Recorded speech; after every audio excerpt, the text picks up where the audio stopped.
اپنی طرف سے ریاست کا بیانیہ بتاتے ہیں وہ بھی دے رہے ہیں.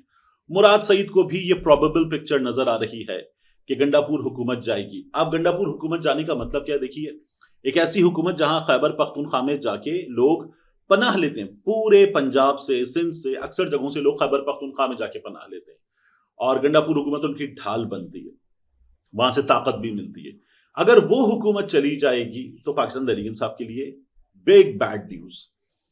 یہ ہمارے سامنے سب پکچر ہے. لیکن جو مراد سعید بتا رہے ہیں نااہلیوں کے نتیجے میں یہ سب کچھ ہوگا, تو اس میں جو ریاست کا بیانیہ بتانے والے لوگ ہیں وہ 15-20 دن کی بات کر رہے ہیں.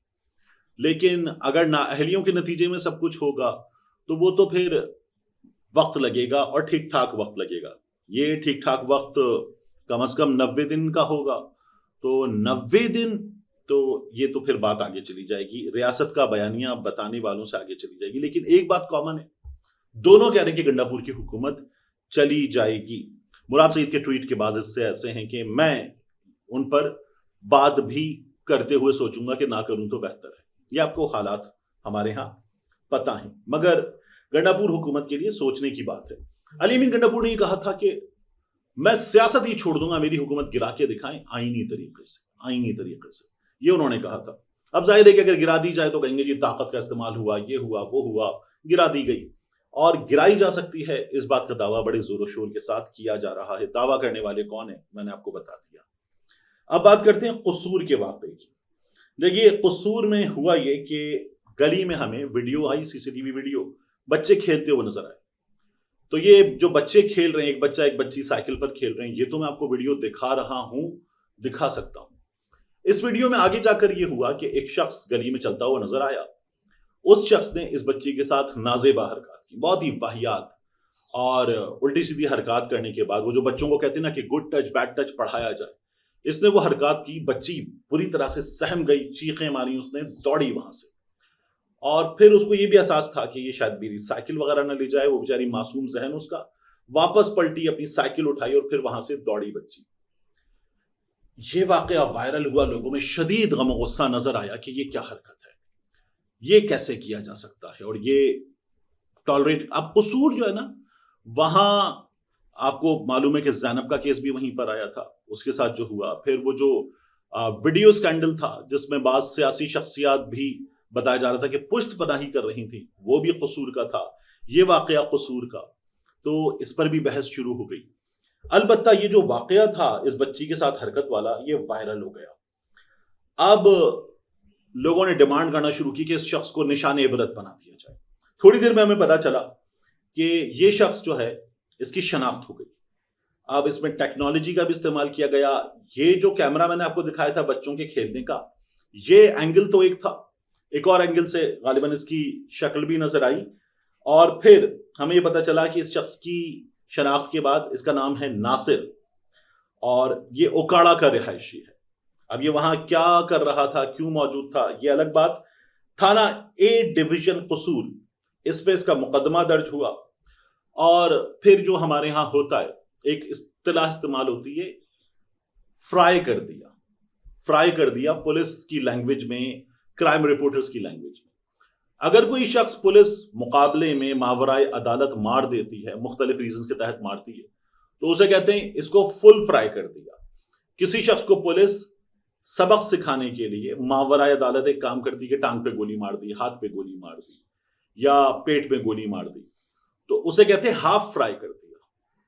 تو اس شخص کے ساتھ ہوا یہ کہ اسے ہاف پلس فرائی کر دیا. خبر یہ آئی کہ اس کو پکڑ رہے تھے, پکڑ دھکڑ کے دوران, دھینگا مشتی کے دوران اس کا اپنا پسٹل چل گیا. اور اس کا اپنا پسٹل چل جانے سے یہ شخص مخصوص عضو سے محروم ہو گیا. اور طبی امداد کے لیے اس کو اسپتال منتقل کر دیا گیا.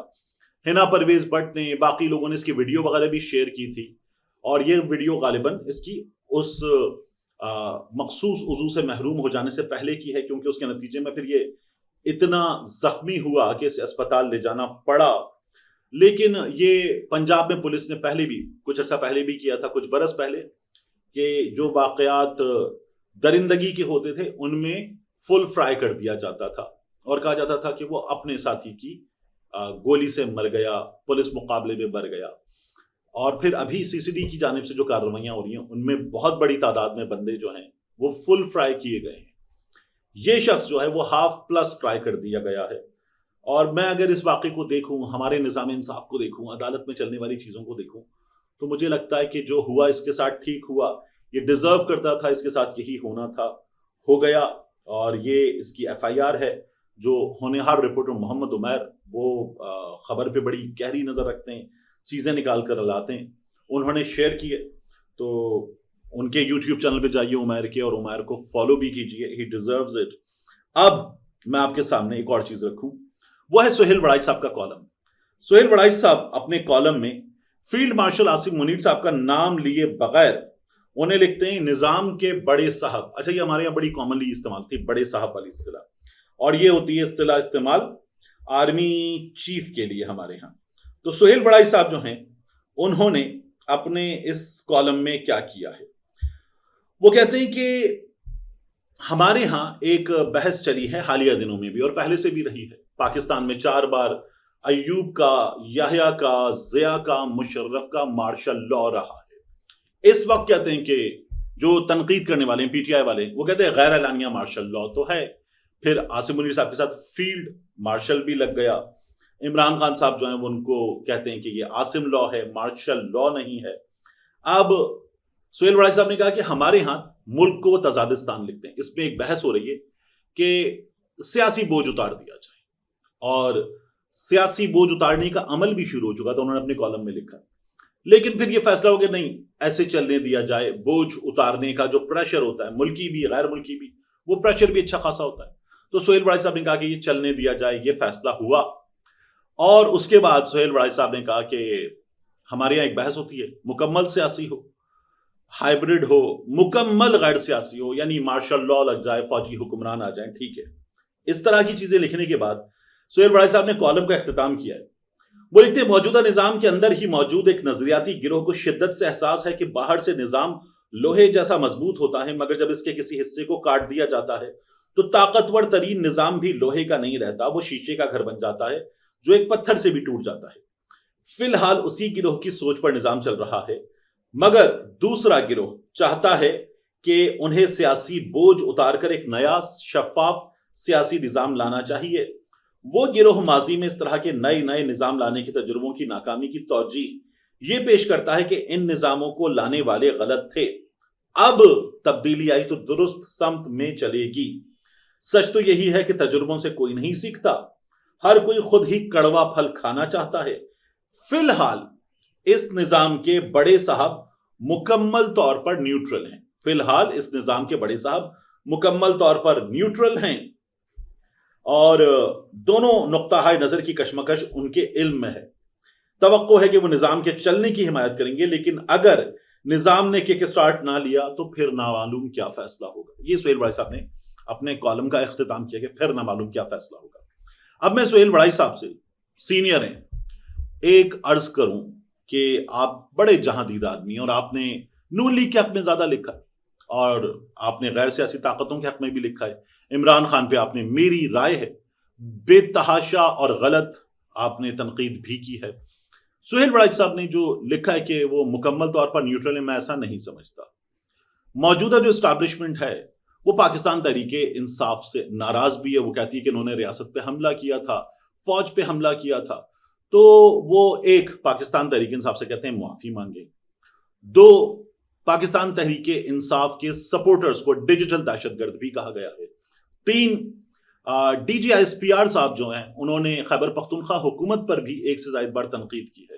چار، عمران خان صاحب جب مختلف آفیسرز کا نام بگاڑ کر لیتے تھے یا ان پر تنقید کرتے تھے تو D G S P R نے کئی بار عمران خان صاحب کو مخاطب کر کے یہ کہا کہ آپ یہ باتیں نہ کریں، یہ مناسب نہیں ہے، آپ جو بات کر رہے ہیں وہ بے بنیاد ہے، ایک سیاسی جماعت کے سربراہ کا یہ بیان غلط ہے. یہ باتیں کی عمران خان صاحب کے بارے میں، کی ایک آدھ بار تو مخاطب کر کے بھی کی، ذرا سے انڈائریکٹ انداز میں، لیکن مخاطب کر کے بھی کی.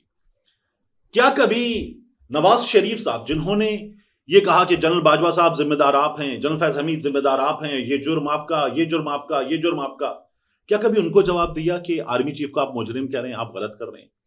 کیا کبھی ان کو جواب دیا کہ ہم تو غیر جانبدار ہیں؟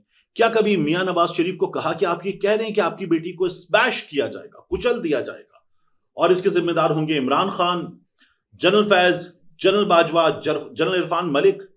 کیا کبھی یہ کہا کہ یہ آپ کیسی بات کر رہے ہیں کہ مریم نواز کو ہم لوگ اسمیش کریں گے؟ تو نواز شریف کو کبھی جواب نہیں دیا گیا، آصف علی زرداری کو کبھی جواب نہیں دیا گیا، عمران خان صاحب کو جواب دیا گیا۔ اس لیے بھی میں سمجھتا ہوں کہ جو مکمل غیر جانبدار ہیں کہا جاتا ہے، ان کی اپنی ریزن ہے جواب دینے کی، اور وہ کہتے ہیں کہ پاکستان تحریک انصاف نے جو کیا ہے ہمارے ساتھ وہ کسی نے نہیں کیا، لیکن وہ غیر جانبدار ہیں۔ میں اس سے اختلاف کرتا ہوں۔ ملتے ہیں انشاءاللہ آپ سے اگلی ویڈیو میں۔